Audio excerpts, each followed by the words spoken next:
I'm talking about potential beef on beef on beef on beef on beef on beef on beef on beef on beef on beef on beef on beef.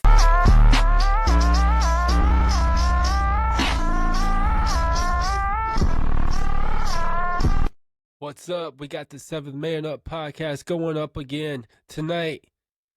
This one's going to be a playoff previews of all the first round series. So, bam, let's get right into it. Starting off, let's talk about the Bucks and the Pacers. All right, so these two, it's pretty evenly matched, but the Bucks have more of a named firepower, where Pacers are well balanced in almost every aspect of their roster. And we'll see if Damian Lillard plays, as he's been cleared from his blood clots that he had earlier. And that was really fast for him. So I wonder what the recovery was for that compared to how it is with Wemby right now. Because Wemby and Lillard both had the same thing, blood clot in the shoulder. And then Lillard, I think his blood clot was in his calf. So I don't know what the medical situations are for the different parts of the body. And with Damian Lillard, oh my gosh, I could go on about him. He turns it on in the playoffs. Like, I've changed different players, but a few years ago, Damian Lillard used to be my favorite player in the league. And I was all over Damian Lillard, going all the way back to when he hit that series-winning game winner against, what was it, Houston back in 2015. If you go back and watch that, Mike Tirico's call on that game was insane. You could hear the fandom even in his voice.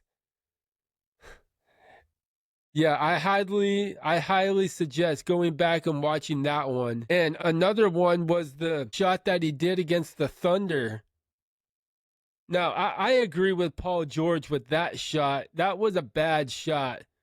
But when you're a shooter like Damian Lillard, you got to put it up right there. And he did. And I vaguely remember watching that game, and I called it because I remembered the shot that he did against Houston. I was like, just watch, he's going to make the shot. And then boom, he makes it. I was like, what? Like, not even a Kings fan, just an overall NBA fan, and I was going crazy for that shot. Oh my gosh. We'll see how the Pacers come out. I like Halliburton, but will the playoff pressure rise? Got to stay cool and collected, or he's going to wreck it. And my prediction for this one is the Bucks in 6. It's going to be a tough-fought series. But when you got guys like Giannis and Damian Lillard who have playoff experience, I think they're going to get the upper hand on the Pacers. Next up, you got the Clips and the Nugs. The Nugs are limping into the playoffs with how their regular season ended. Good enough to beat the teams they should beat, but that's about it since the firing of Malone and Booth. Calvin Booth.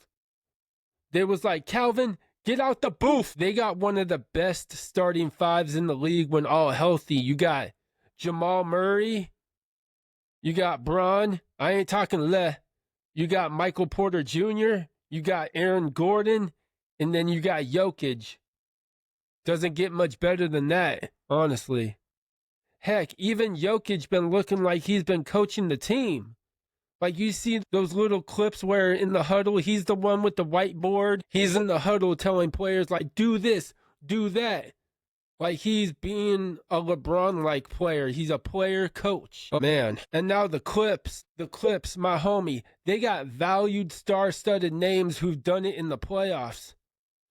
Both Harden and Leonard got loads of playoff experience and know how to turn it on. Know who I think will be the X factor for them is Norman Powell. He gets so overlooked at times, so watch out for him. And who I'm taking in this series, I got the Clippers in a tough-fought 6. Next up, I want to talk about the Pistons and the Knicks series. Boy, I'm excited for this series. I said going into the playoffs that if my Kings don't make it, I'm going to be rooting for Detroit. Detroit, they've had a 2023 Kings-esque like season, and I'm ready for it. For years, even when they've sucked, I've been a fan of their players. They got Cade, who's a bona fide star who got skill for days. They got the valued vet in J. Cole. Tobias Harris, and a beast of a front line in Duren and Stewart. They play with pride and got attitude. The bad boys are back. And now the Knicks, they are just a beautiful team. Let's be real. They play hard. They're eye-catching with fundamentals still, and could be anybody in the league. Every few years, I have a favorite player in the NBA, and for the past few years now, it's been Jalen Brunson. I just love how pure his game is. The way he can get to the hoop, his ball handling, and the way he can go off from three. Gotta watch out for those daggers too. Guy can light it up. And he's an underrated clutch player too. I think a lot of people overlook how good he is in the clutch. And about the Pistons, as an underdog fan, I want the Pistons to win. But realistically, I got the Knicks in 5. I think it's going to be a tough 5 though. All right, next up, we got the Grizzlies and Lakers. Not much to say here. Lakers in 5. NBA kind of has a vendetta against Ja, so you know they'll be unfair to him, and the Lakers just have too much firepower. They got LeBron James, they got Luka Doncic, they got Davis is in Dallas. Just imagine a starting lineup featuring both LeBron, Doncic, and Davis. But you can't have too many stars on the team, I guess. So, and just because it's the Lakers, I do expect this series to get a lot of media attention. Not much there, to be honest. Just Lakers and Grizzlies. I think it's going to be one of the, every year in the first round, there seems to be that one boring series. And even though it's the Lakers, and I think they will get a lot of media attention, I think from casuals and from NBA fans, I think the Lakers-Grizzlies series will be one of those series that it's just a boring series.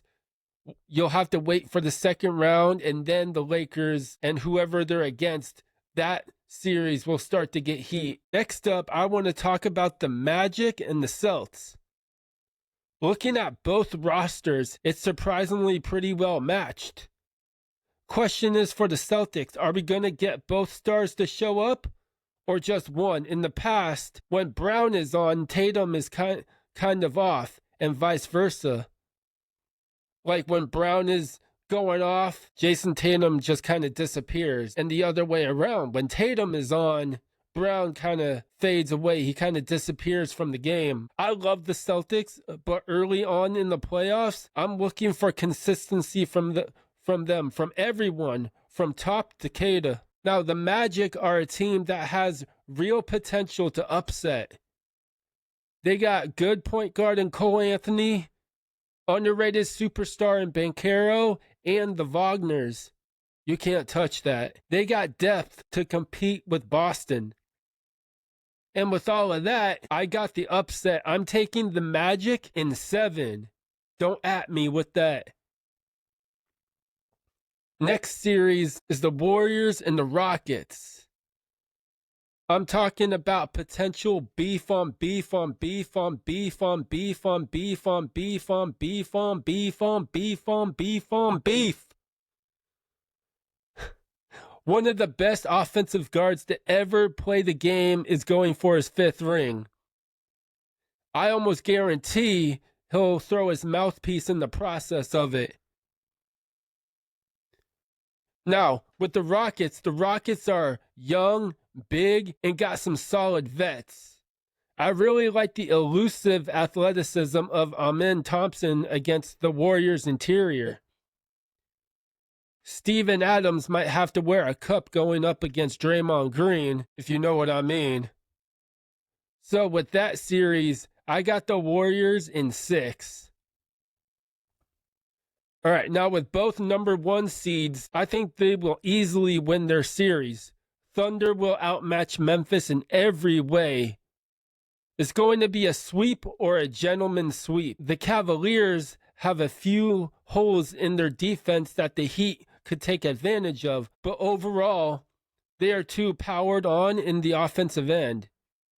Like, what I mean by that, they got Garland and Mitchell, one of the best backcourt duos all year long. And then they got Isaac Okoro. I'm high on him and excited to what he does in this playoffs. Now, I got the Cavs in a tough-fought sweep. First round series previewed, so they are set and ready to go. Get ready. Get set. It's playoff basketball. It's playoffs.